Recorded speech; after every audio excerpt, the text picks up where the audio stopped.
Il est 17h à Paris, 16h en temps universel. Bienvenue sur RFI. Le journal en français facile. Mayol de Charon. Bonjour et bienvenue à tous. Nous sommes le mercredi 1er novembre et à la une de ce journal en français facile, la situation au Proche-Orient. L'Organisation des Nations Unies dénonce une nouvelle atrocité à Gaza.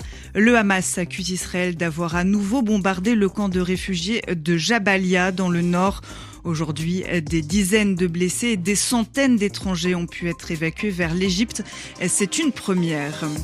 En déplacement en Tanzanie, le président allemand demande pardon pour les massacres de l'époque coloniale. Frank-Walter Steinmeier a promis de développer le travail de mémoire. Au début du XXe siècle, les troupes coloniales allemandes ont massacré entre 200 000 et 300 000 représentants des Maji-Maji. Et puis, des rafales de vent qui pourraient aller jusqu'à 170 km/h sont attendues.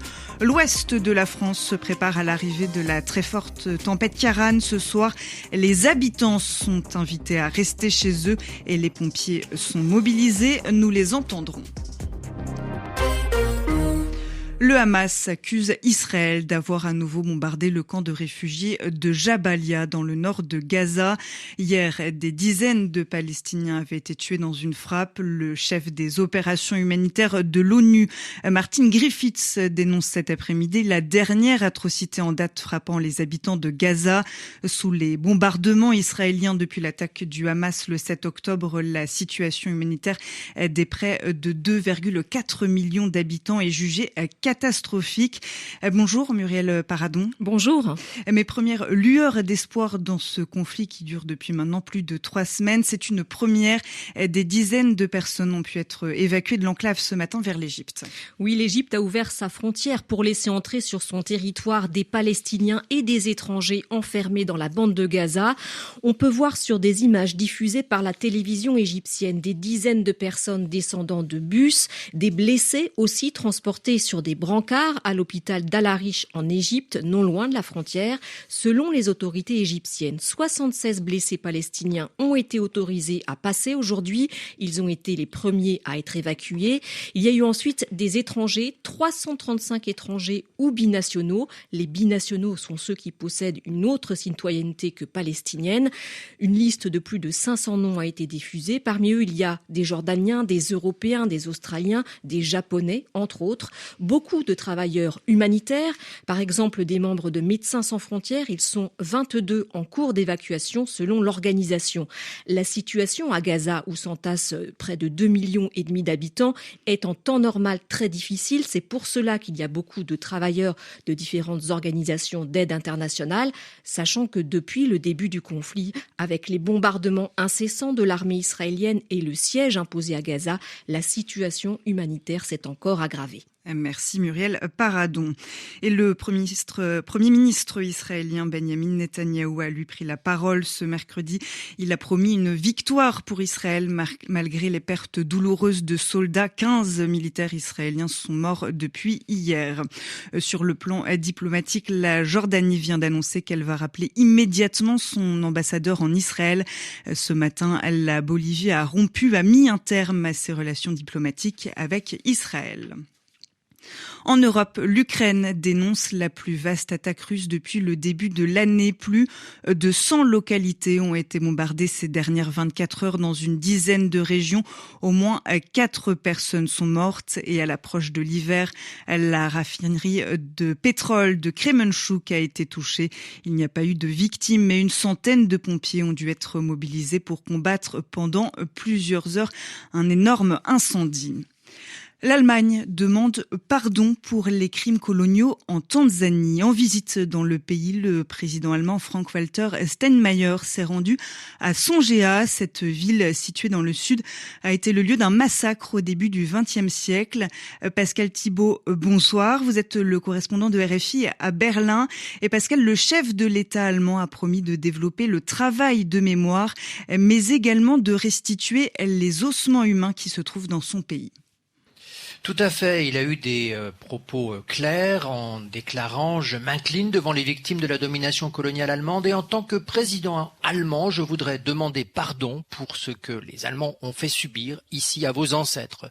Frank-Walter Steinmeier a exprimé sa honte lors d'une visite dans un musée consacré au soulèvement du peuple Maji-Maji dans l'actuelle Tanzanie, dans la colonie baptisée à l'époque Afrique de l'Est. L'Allemagne a régné des années 1880 à 1918 et un massacre d'ampleur avait fait entre 1905 et 1907 entre 200 000 et 300 000 victimes parmi les Maji-Maji. Frank-Walter Steinmeier a plaidé pour un travail commun sur cette mémoire douloureuse et promis une restitution à la Tanzanie des restes humains qui se trouvent toujours en Allemagne. Ce passé colonial qui s'est achevé dès 1918 est longtemps resté à l'arrière-plan du travail de mémoire dominé par le Troisième Reich.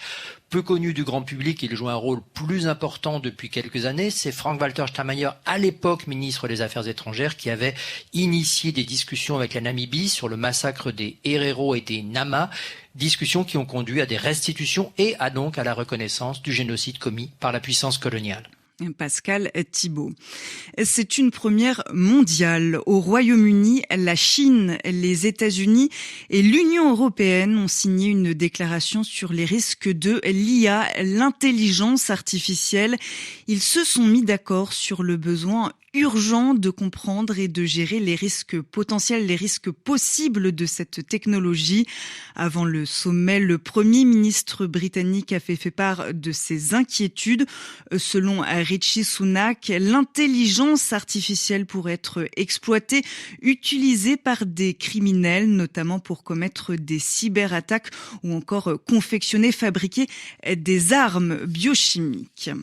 Lui était absent de ce sommet. Le président français est en visite au Kazakhstan. Emmanuel Macron a appelé aujourd'hui à accélérer le partenariat avec la première économie d'Asie centrale, pays riche en ressources naturelles. Le chef de l'État doit ensuite se rendre en Ouzbékistan, une autre ex-république soviétique. La France veut se placer dans la région pour contrer l'influence russe et chinoise.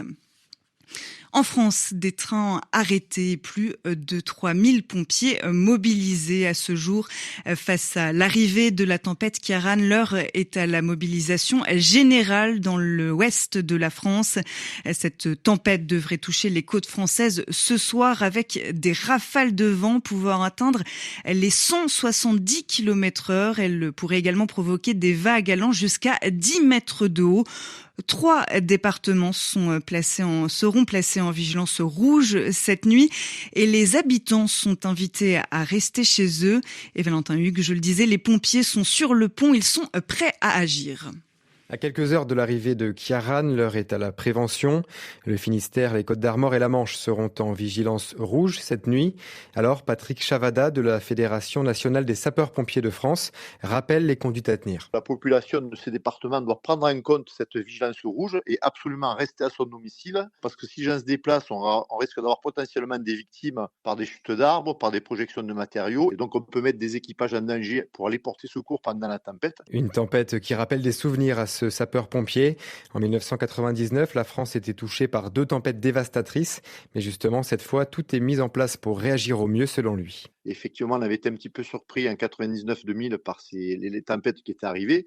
Donc, on a beaucoup plus de préparation. Les services de météo ont affiné leurs prévisions. Les services de secours également, on est habitué à réagir à ce type de situation. Mais ce qui est important aussi, c'est que les municipalités ont pris la mesure de ces changements climatiques et notamment de ces tempêtes particulières. Et je pense qu'il y a bon nombre de communes qui sont dans ces zones rouges, qui vont activer leurs plans communaux de sauvegarde pour avoir une veille à la mairie, avec les services techniques, avec les sapeurs-pompiers, avec les forces de police, pour pouvoir répondre aux demandes de la population. Et au total, 3200 pompiers seront mobilisés en renfort dans les départements les plus exposés. Le reportage de Valentin Hugues.